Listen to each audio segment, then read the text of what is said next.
Hello everyone, today I'll be sharing my insights on the foundational concept of English as a lingua franca and how this idea shapes the way we teach English language and literature in highly technological environment. English, as we all know, has become the world's common language, but when we talk about English as a lingua franca or ELF, it's not just about learning perfect grammar or British or American accent, but it's also about using English as a bridge, a shared language that connects people from different linguistics and cultural backgrounds. So, like for example, a Filipino student, a Korean student, and a Thai student might all use slightly different grammar and accents, but as long as they understand each other, communication succeeds. So that's ELF in action. I've also seen this personally in my experience teaching in an international school where my students come from diverse backgrounds. I have Filipino, Korean, Japanese, Chinese, Indian, and even Russian and even European students. So in our classroom, English really is our common ground. It's the language that allows us to share stories, ideas, and laughter despite our different mother tongues. So at first, I noticed how some students were shy to speak because they felt their English wasn't native enough. But over time, they learned that communication is not about sounding perfect, but about being understood and connecting meaningfully. So that's the heart of English as a lingua franca.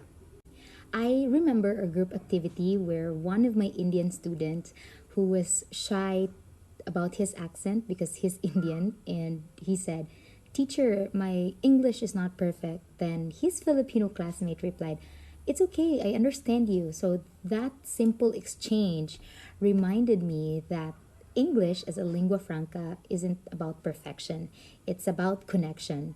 Because traditionally, English instruction focused on imitating native speakers, following British or American norms, and reading only Western literary classics. But ELF challenges this idea. The goal is not to copy one accent or culture, but to develop confidence, flexibility, and cultural awareness in using English across contexts. So, in this view, English becomes a tool for inclusion, not exclusion. So it invites everyone, no matter their accent or their background, to participate in global conversations. Like, for example, when my students read world literature, we don't just focus on Shakespeare or Frost, we also explore authors like Chinua Achebe from Nigeria or Arundhati Roy from India. So this helps them see that English belongs to everyone and it can sound and look perfect depending on the culture and context. So, and this becomes even more meaningful in today's technologically mediated classrooms.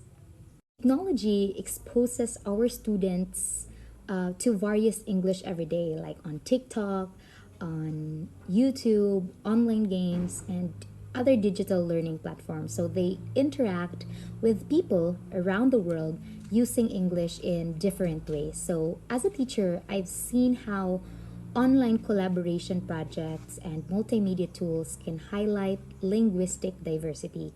So my student learned that English isn't just about British or American, it's also Filipino, Korean, Indian, Russian, and more. So technology makes it makes this diversity visible and natural. So in teaching language and literature, I use multimodal and multicultural material. So we've analyzed spoken word poetry in YouTube, read online short stories in different from different countries, and even let the students create digital storytelling projects or reviews about their culture in English. So one of my students from Japan also wrote a poem, a haiku, about cherry blossoms using simple English, but we can feel that it has deep emotion. So her classmates from other countries, even the Filipino students, appreciated it and learned cultural meaning beyond words. That's what ELF does. It turns English into a tool for empathy, identity, and creativity. So, in the end, English as a lingua franca reminds us that English is not just about, it's not the property of one nation, but a shared resource of the world. So, in a highly technological age, our task as educators is to help students use English confidently.